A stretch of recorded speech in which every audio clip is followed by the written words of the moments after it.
안녕하십니까, 레필입니다. 8월 24일 두산에너빌리티 보도록 하겠습니다. 증시 먼저 보겠습니다. 코스피 1.28% 상승했고요. 코스닥은 2.14% 상승했습니다. 오늘은 양증시 반등을 하면서 진행이 되었고요. 코스피는 외국인 투자자 1,100억, 기관 투자자가 2,900억 매수하면서 양매수 진행되었고, 코스닥은 외국인 투자자 3,300억, 기관 투자자가 1,200억 매수하면서 마찬가지로 양매수 진행되었습니다. 자, 최근에 연일 계속 이제 조정을 받다가 반등 다운 이제 반등이 좀 나왔고요. 코스피를 제외한 이제 해외 증시도 같이 좀 상승을 해주면서 전반적인 증시 분위기가 조금 개선되는 모습이었습니다. 중국의 부동산발 위기감으로 인해서 전체적으로 좀 큰 조정을 좀 받았는데요. 이제 그런 위기감이 있었다면 당연히 이제 위기감에 대한 이 시장에 정부의 대응이 나올 차례입니다. 그래서 중국에서는 이미 금리 인하를 시작했고 유동성 공급을 조금 이제 진행을 해주었고요.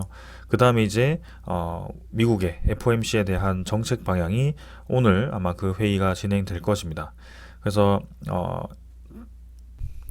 아무래도 미국의 국가 이 신용 등급도 떨어졌고, 네, 시장에 이제 유동성 공급이 좀 필요한 시그널들이 많이 나오고 있기 때문에 지금 당장 이제 유동성 공급을 하지는 않더라도 무리하게 지금 금리를 더 올릴 필요는 없다라고 이제 시장에서는 판단을 하고 있습니다. 그래서 그런 기대감과 함께 증시가 좀 반등을 한 것으로 보여지고요.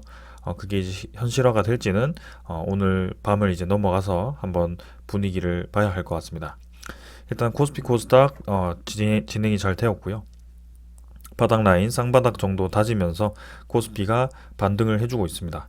아직 이제 121선을 회복 완벽하게 못했지만 급하게 떨어졌던 주가를 이제 쌍바닥을 딛고 다시 올라왔다라는 것은 분명히 이제 긍정적인 시그널입니다. 그래서 이대로 이제 다시 한번 상승을 시작하면서 조금 더 이제 2600선, 2500 이 중반선을 횡보할 가능성도 있고요. 네, 시장에 대한 전체 분위기는 지금 당장에서야 이렇게 떨어졌지만 결국에는 우상향하는 방향으로 진행될 가능성이 크다라고 생각을 합니다. 그래서 그때처럼 이렇게 유동성 공급이 급하게 되어서 시장이 뭐 1년 만에 두세 배가 되는 그런 상황은 사실 쉽지는 않고요. 서서히 이제 계단식으로 좀 올라가다가 이제 본격적인 경제가 이제 활성화가 되었을 때 좀 이제 강하게 올라갈 수 있는 네, 그런 상황이 만들어지지 않을까라는 생각입니다. 자, 그러나 이렇게 전망이 좋은 방향으로도 예상이 되긴 하지만 중간중간에 또 변수가 분명히 있습니다. 러시아와 우크라이나 전쟁이 이제 확전이 되면서 이 폴란드가 참전을 한다라든지 뭐 그런 이제 이 세계 전쟁으로 번질 수 있는 그런 위기감도 좀 있고 그다음에 중국 경제가 생각보다 좋지 않다라거나 혹은 중국이 대만을 침공해서 이 아시아 쪽에서도 이렇게 전쟁이 퍼진다라거나 혹은 이제 코로나의 변이가 다시 한번 강력한 변이가 나오면서 활성화가 된다거나 이렇게 이제 좀 변수들이 좀 있긴 하지만 전반적으로는 시장에 대한 이 사이클을 보았을 때는 결국에는 유동성 자금이 풀리는 방향으로 진행이 될 거다. 그래서 증시는 결국 저점을 찍고 다시 올라가는 방향으로 차곡차곡 진행이 될 거다라는 것이 저의 의견입니다. 기관 투자자와 외국인 투자자 양매수 진행했고요. 그동안 이제 8월 달 내내 계속 이제 매도를 했기 때문에 좀 이제 매수다운 매수가 필요했습니다. 그래서 이런 매수가 하루 이틀 끝난 게 아니고 좀 이제 유지가 되는지 그런 것들 한번 확인해 볼 필요가 있겠습니다.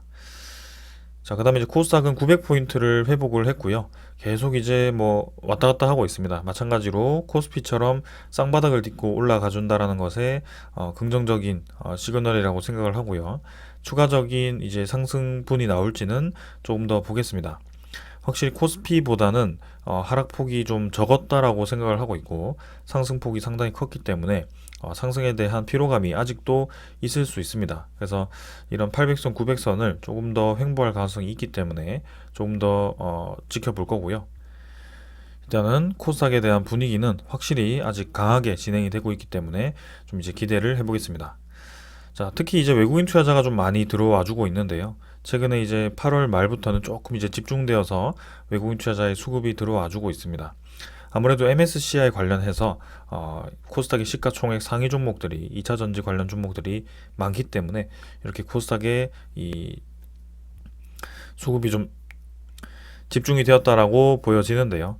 그 수급이 이제 다 들어가고 나서 9월 달부터는 이제 코스닥이 어떤 움직임을 보일지 또 이제 지켜봐야 할 것 같습니다. 그래서 지금 이제 리밸런싱 관련해서 이 외국인 투자자에 대한 의무 매수량이 들어와서 좀 이렇게 올라가고 있지만 그런 이제 의무 매수가 끝났을 때에 대한 움직임을 봐야 하는 상황입니다.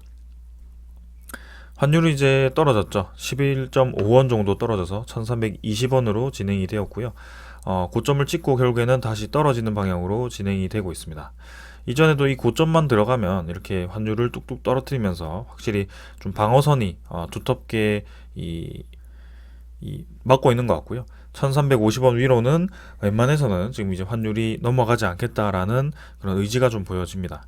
그래서 다시 한번 이렇게 떨어지기 시작한다면 이 1300원 전후로 해서 또 한번 횡보할 가능성이 크고 증시에 대한 움직임에 따라서 진행될 가능성이 큽니다. 그러나 장기적으로 봤을 때는 당연히 떨어진다라는 말씀을 많이 드렸고요.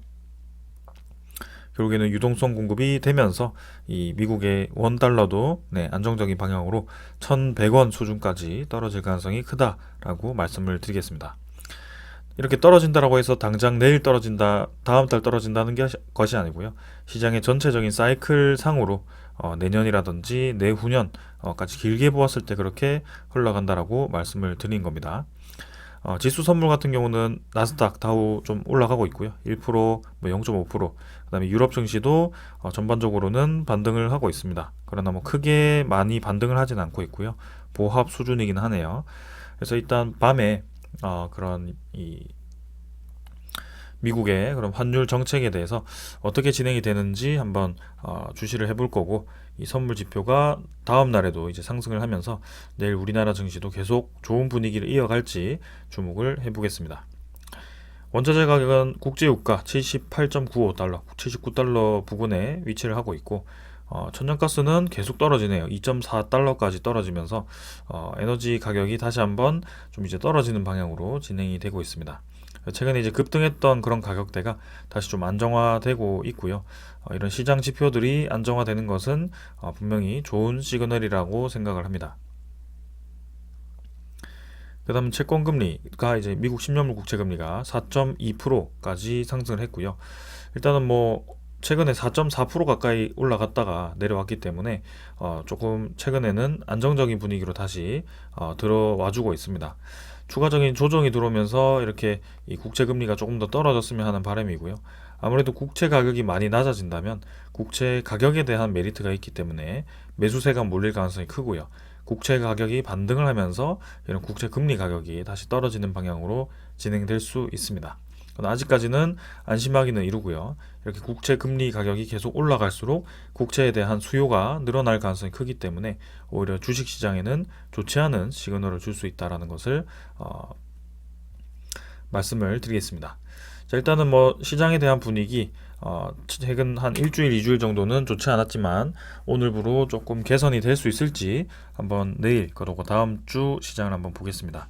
우리나라는 이제 MSCI 리밸런싱이 다음 주 31일에 있기 때문에 그 전까지는 그 관련 종목들 그리고 특정 테마들이 급등할 가능성이 크기 때문에 조금은 주시를 해야 될 것 같습니다. 자, 오늘 이 정도로 이제 이 지수 살펴보았고요. 종목으로 넘어가도록 하겠습니다.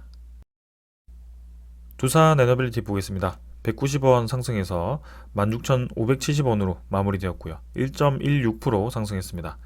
자, 오늘은 뭐 시작부터 좀 이제 상승을 강하게 할 듯이 하다가 또 장 초반에 한번 쭉 눌러버립니다. 코스피는 이제 올라가다가도 이렇게 장 초반에 쭉 눌렀다가 다시 이제 후반으로 갈수록 반등을 시켜줬는데요. 장 초반에 이제 눌린 수급은 확실히 또 눈에 띄는 수급이었습니다.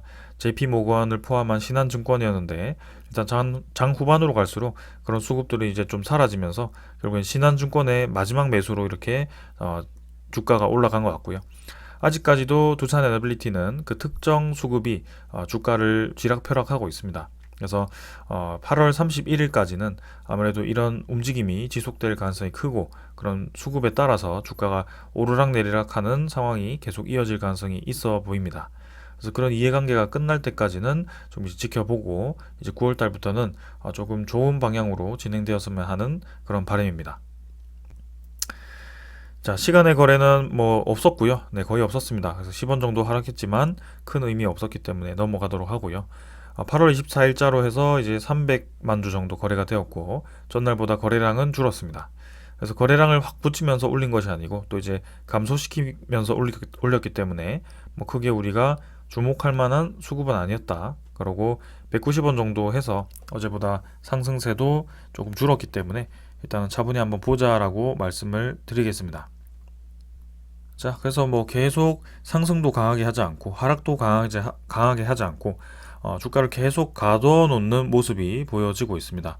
그래서 근 2달간을 이렇게 꾸역꾸역 눌리면서 네, 주가를 떨어뜨려 왔고요. 결국에는 그런 시기가 끝났을 때 우리의 상승이 어떻게 나오는지를 지켜봐 왔기 때문에 또 한 번 그런 상황이 펼쳐질 수 있다라고 말씀을 드렸고 그 시기가 다음 주, 다다음 주 정도라고 생각을 좀 하고 있습니다. 그래서 어떻게 움직일지는 한번 천천히 지켜보면 되겠습니다. 그래서 아무리 주가가 이렇게 누르더라도 결국에는 우리가 예상하는 바로는 올라갈 때 안 올라가고 내려가고 갑자기 이제 올라가기 시작하고 이런 상황이 계속 지속이 되었단 말이죠. 그래서 이번에도 어김없이 고를 한번 파면서 이렇게 반등이 시작되었는데 이 반등세가 쭉 이어질 것인지 혹은 이제 쌍바닥을 그리면서 또 한번 하락을 시킬 것인지 네, 그런 것들 한번 살펴볼 필요가 있겠습니다. 그래서 21선 근처에서 한번 저항을 맞았기 때문에 기어이 이제 내일 또 주가를 누르면서 진행이 될 수 있고요. 혹은 조금 더 빠르게 이제 양봉을 띄우면서 주가를 빠르게 밀어 올릴 수도 있기 때문에 일단 뭐 주가를 예측하는 것은 사실 큰 의미는 없어 보입니다. 그래서 우리가 16,000원이 중요하냐, 17,000원이 중요하나, 19,000원이 중요하냐 이렇게 생각했을 때는 사실 크게 중요하지 않다라는 것을 여러분들이 충분히 이해하실 거라고 생각하고요. 우리가 목표하는 가격대를 굉장히 오래 기다렸지만 지금 그 근처를 가지 못하고 있는 상황이지만 분명히 두산 에너빌리티는 때가 되면 한번 힘을 주면 상당히 빠르게 주가를 올리는 경향이 있더라라는 것을 잘 알고 있습니다. 그래서 그런 시기를 기다릴 뿐이었고요. 장기적으로 이제 눌러지고 이렇게 횡보하는 것은 결국에는 누군가에게는 매수 기회가 될 수 있었고 장기적인 그런 지수에 대한 이 전체 코스피의 대세 하락에 의해서 좀 이런 상황이 두산 에너빌리티뿐만이 아니라 다른 종목들도 이렇게 나타났다. 그래서 상승이 조금 늦게 나타나더라도 결국에는 우리가 상승을 경험을 하고 그 수익을 취한다면 우리가 기다려왔고 이렇게 인고한 시간이 헛된 시간이 아니라는 것을 그때 가서 아마 느낄 수 있을 것 같습니다. 그래서 이번에 네, 반등을 시작해서 또 이제 이 얇은 음운구름 사이를 또 이제 빠르게 치고 나가주는지 그런 것들을 한번 살펴보도록 하겠습니다. 오늘도 뭐 큰 변화는 없었기 때문에 차트는 뭐 빠르게 넘어가도록 하겠습니다.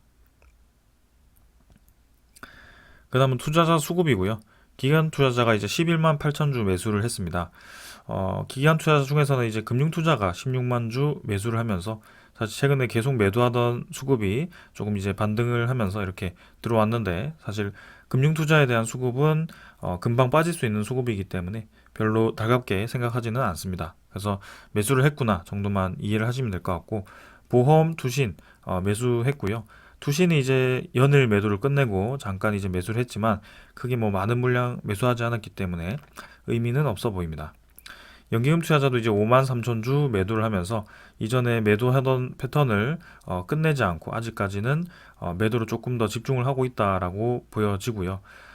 중간중간에 이제 매수를 했지만 크게 매수하지 않았기 때문에 일단 8월 말까지 다음 주까지는 한번 이 연기금 투자자에 대한 매도 포지션을 조금 지켜봐야 할 것 같습니다. 그래서 특정한 이제 그런 이벤트가 지나가야지 이런 수급들이 좀 풀리면서 그런 의무적인 파생 상품에 대한 이 이동이 좀 끝나야 될 것 같고요. 그런 파생 상품의 만기가 너무 자주 찾아온다라고도 좀 생각이 들기도 하는데 일단은 거기에 대해서 계속 주가가 움직이고 있는 상황입니다. 그러나 지금 이제 두산 에너빌리티가 수급에 대해서 관심을 많이 받지 못했고 수급이 이제 많이 붙지 않았다 보니까 거래량도 적은 상태에서 이 적은 물량으로 좀 주가가 오르락내리락을 좀 영향을 크게 받는 것 같은데 결국에 수급이 몰려서 거래가 한 1,500만 주, 2천만 주까지 터지면서 본격적으로 움직인다면 그럼 뭐 공매도 뭐 20만 주, 30만 주는 사실 크게 문제가 되지 않습니다. 네. 그래서 그때까지 우리는 인내를 하고 기다리는 것이고 주가가 내려오면 매수 기회이기 때문에 계속 매수를 해주고 있는 것입니다. 그래서 확실히 업황이 개선되는 것을 우리가 느끼고 있기 때문에 여러분들도 느끼고 계시죠? 네, 저만 느끼는 게 아니죠. 그래서 업황이 확실히 개선되고 있기 때문에 거기에 대해서 우리가 의심할 것은 전혀 없고 굳이 의심을 하자면 이제 지금 주가가 의심스럽죠. 왜 도대체 안 올라갈까에 대해서 의심스러운 점이 있지만 결국에는 이제 올라가는 방향으로 진행될 것을 알고 있습니다. 그게 주식이고 특히 이런 대형주들은 증시에 대한 흐름을 따라서 좀 많이 움직이기 때문에 올라갈 수 있는 확률이 좀 더 높다라고 이해를 하시면 되겠습니다. 그래서 업황 개선에 대해서 분명히 언제까지나 주가가 안 올라가고 계속 눌러질 수만은 없습니다. 그래서 누군가는 이제 이 두산 에너빌리티를 매수를 시작할 거고 누군가는 관심을 가지기 시작하다가 이제 폭발적인 관심이 쏠렸을 때 폭발적으로 올라가는 그런 모습이 나올 것입니다. 그래서 그때를 기다리면서 한번 지켜보겠습니다. 자, 8월 22일자로 지금 잔고는 745만 주로 전날 대비 공매도 잔고는 좀 줄었습니다. 그래서 8월 22일자부터 또 이제 공매도 잔고가 줄어들지는 모르겠지만 여전히 뭐 공매도 1거래량은 유사하게 진행되고 있습니다. 오늘도 13만 9천 주 정도로 진행되면서 전체 거래량이 300만 주로 한 4% 정도의 공매도 1거래가 있었던 것 같고요. 네, 계속해서 뭐 공매도 1거래는 꾸준히 비율을 유지를 해주는 것 같습니다.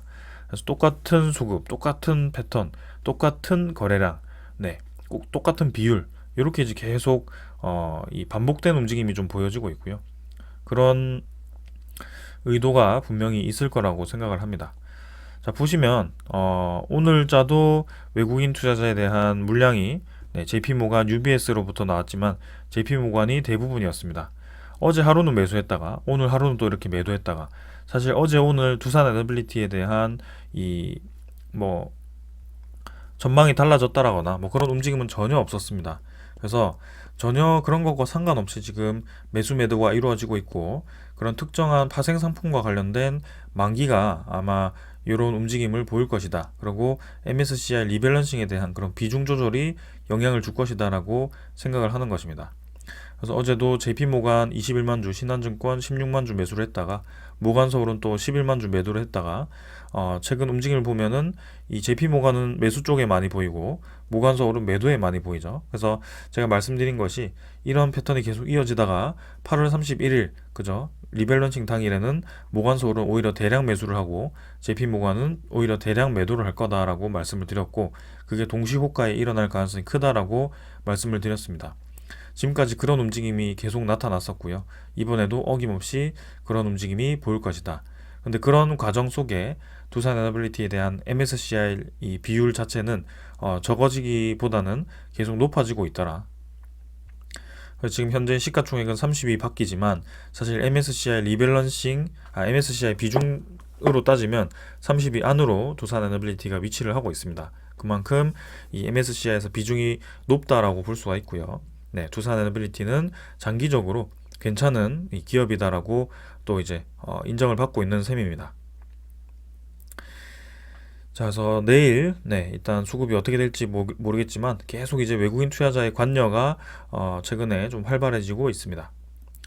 대차장고는 체결이 또 조금 늘었고요. 22만 주 진행되면서 2,070만 주, 뭐 크게 변화 없습니다. 최근에는 계속 2천만 주 유지를 해주면서 1,900만 주, 2천만 주 유지해주면서 뭐 이렇게 왔다 갔다 하고 있는 상황이고요. 뭐 크게 뭐 공매도를 많이 치거나 대차장고를 많이 늘리거나 뭐 이런 움직임은 없습니다. 계속 이제 늘린 상태에서 크게 줄이지 않고 유지를 해주는 그런 모습이 좀 보여집니다. 외국인 추적 물량은 12만 주 매도해서 8만 3천 주로 조금 줄었고요. 전날 매수했던 것에 뭐 조금 매도했지만 일단 뭐 12.8%는 계속 뭐 유지를 해주고 있습니다. 그래서 뭐 큰 변화 없는 상황이고 요 정도에서 보율이 이제 늘어나는 방향으로 될지 그런 것들 한번 살펴보겠습니다. 자, 그래서 뭐 보율은 뭐 계속 유지되고 있기 때문에 다음 주까지 한번 시장 상황 한번 지켜보면서 분석을 해보겠습니다. 자, 요 정도로 이제 이 수급 분석까지 완료했고요. 이제 두산 에너빌리티 소식들 전해드리도록 하겠습니다. 사실 제가 제일 중요하게 생각하는 부분이 여기고요. 매일매일 이제 설명드리는 부분이기 때문에 조금 겹치는 부분도 있을 수 있겠지만 두산 에너빌리티에 대한 성장성, 이 시장에 대한 환경을 어떻게 제가 말씀드리고 정리를 해드리는지 좀 이제 잘 생각해 보시면 좋을 것 같습니다. 그래서 저는 단순히 이 소식을 전달드리는 것이 아니라 기술적인 부분을 정확하게 이해를 하고 그 기술이 왜 지금 필요한지, 그리고 그 기술을 두산 에너빌리티가 다른 기업과 대비해서 얼마나 잘 생산할 수 있는지, 어떤 기술을 가지고 이 사업을 진행하고 있는지를 여러분들께 계속 말씀을 드리고 있습니다. 그리고 그런 이 것을 통해서 지금 이제 시장 환경이 확대가 되는 그 상황 속에 이 두산 에너빌리티가 얼마나 성장할 수 있는지에 대해서도 계속 말씀드리고 있는 것이기 때문에 이 부분을 좀 잘 캐치해서 투자에 임하셨으면 좋을 것 같습니다. 자, 그래서 오늘도 어김없이 이 소식들을 좀 전해드릴 거고, 먼저 전해드릴 소식부터 좀 말씀을 드리겠습니다. 자, 먼저 전해드릴 소식은요, 두산 에너빌리티에 대한 가스터빈 소식입니다. 가스터빈 안에 들어가는 630도급에서 이제 로터 상용화를 나선다라고 하고요. 이미 이제 개발이 완료된 상황이다라고 이렇게 소식이 전해졌습니다. 자, 가스터빈은 이제 이 블레이드가 막 달린, 그죠? 날개가 달린 엄청 큰, 그죠? 엔진 같은 그런 것을 이제 가스터빈이라고 표현을 하는데요. 그 가스터빈이 사실 잘 돌아간다라고 해서 끝나는 것이 아니고, 그 증기가 폭발적으로 이제 커지면서 팽창하면서 나오는 그 열 에너지와 그리고 그것을 견디면서 나가는 통로, 그죠? 배출구가 필요하겠죠. 그런 것들이 다 이제 기술입니다. 그래서 가스터빈은 고온, 고압을 견뎌야 되는 이 구조물이다 보니까 상당히 이제 이 열에 강해야 되고 이 압력에 강해야 되는 소재, 그리고 기구물을 만들어야 되는데요. 그런 것들이 아주 고도의 기술력이 필요합니다. 그래서 이런 기술들은 여러분들이 잘 아시는 삼성전자, 현대자동차, 뭐 그런 네이버, 카카오, 이런 기업들이 아무도 할 수가 없습니다. 국내에서 유일하게 두산 에너빌리티가 진행할 수 있고, 세계에서 몇 안 되는 기업들이 힘겹게 이 기술을 개발했던 그런 기술 분야입니다. 그래서 우리나라의 국가 산업이라고 할 수 있는 에너지 산업에 이 두산 에너빌리티가 상당히 크게 기여를 하고 있고, 기술력이 상당히 뛰어나다라는 것은 우리나라 이 국민으로서 좀 자부심을 가져야 되는 그런 상황이라고 생각을 합니다. 그래서 그런 것을 떠나서 우리는 또 두산 에너빌리티의 투자자이기 때문에 이렇게 또 좋은 소식을 전해드릴 수 있는 것 같습니다. 자, 일찌감치 이제 가스터빈 국산화에 성공해서 김포 열병합발전소에 들어갔는데요. 요거는 이제 이 630도급 로터가 적용된 스팀 터빈이라고 합니다. 그래서 지난 6월에 주기기 계약을 체결한 보령 신복합 발전소에 첫 공급이 된다라고 합니다. 그래서 이전에 김포열 병합발전소와 좀 타입이 다르기 때문에, 용량이 다르기 때문에 이렇게 새로운 로터가 들어가게 되는 것이고, 두산 에너빌리티가 가스터빈과 스팀 터빈 등 주기기를 공급을 하게 됩니다.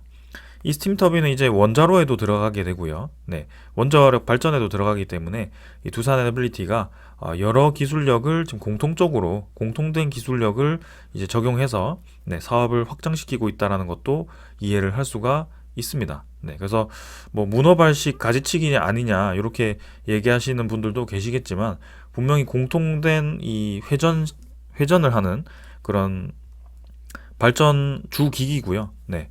공통된 이제 소재와 공통된 이 고온 고압을 견디는 그런 이 열 처리로라고 보시면 되겠습니다. 그래서 사실상 기술이 크게 다르지 않은 아주 어려운 기술이죠, 당연히. 근데 적용 분야가 좀 다른 그런 다른 구조물이다라고 이해를 하시면 되고요.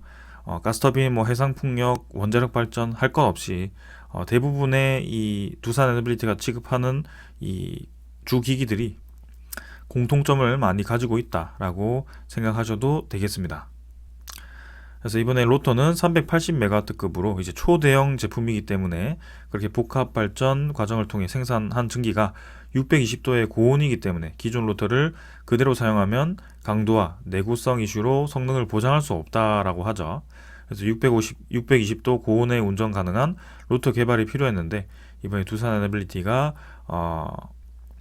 고인성 고강도 630도급 로터를 제작했다라고 합니다. 그래서 두산 에너빌리티가 이제 전 세계에서 유일하다라고 얘기를 할 만큼 지금 이제 기술력이 뛰어나고요. 이 로터가 없으면 사실 380메가와트급 초대형 가스터빈을 돌릴 수가 없는 상황이죠. 네, 그래서 상당히 중요한 기술력이다라고 보시면 되고, 이 국내에서 저런 대형 가스터빈을 생산할 수 있는 기업은 두산 에너빌리티가 유일무이하다라고 이해를 하셔도 되겠습니다. 그래서 앞으로 가스터빈 시장이 상당히 커질 텐데요. 지금 최근에 LNG 가스터빈도 많이 들어가게 되고, 저런 열 복합 병합 발전, 그다음에 복합 화력 발전에 많이 들어가게 됩니다. 그래서 이런 세 가지 분야에 두산 에너빌리티가 가스터빈을 많이 납품할 것으로 예상되고요. 특히 최근에는 우리나라의 이 용인 첨단 반도체 단지 옆에 LNG 발전을 또 이제 준비하고 있고, 그 다음에 사우디에서도 LNG 사업을 상당히 크게 준비하고 있기 때문에 앞으로 국내외로 두산 에너빌리티가 이 LNG 가스터빈을 많이 공급할 수 있을 것으로 또 기대가 됩니다. 그래서 시장이 상당히 지금 수요 시장이 크다라는 것을 이해를 하시면 되겠습니다. 자, 그 다음은 요거는 이제 두산 에너빌리티의 직접적인 소식은 아닌데요. 탄소 포집, SMR 승부수, 친환경 신사업 드라이브를 건다라는 소식으로 나온 소식이 있습니다. 지금 DLENC 관련 소식인데요. DLENC가 올해 세계 최대 해수 담수화 설비 운영사이자 사우디아라비아 제2의 전력 생산 사업자인 사우디 해수담수청과 업무 협약을 맺었었는데요. 양사는 사우디 해수담수청이 운영 중인 발전소에서 포집한 탄소를 해수담수 후처리 공정에 활용하는 CCUS 기술 도입에 협력을 하기로 했다라고 합니다. 자, 그리고 이제 탈탄소 에너지원으로 주목받고 있는 SMR 사업 진출에도 속도를 내고 있는데, 지금 이제 미국 쪽 SMR과 협력을 하고 있지만 사우디 쪽과도 이제 협력이 가능하기 때문에 일단 이제 주목을 해봐야 될 것 같고요. 특히 사우디에서는 이제 해수 담수화 플랜트를 많이 건설해야 되는 그런 상황입니다. 그래서 네옴시티 건설에도 이제 많은 해수 담수 플랜트가 필요하기 때문에 거기에 이제 SMR을 건설해서 해수 담수화를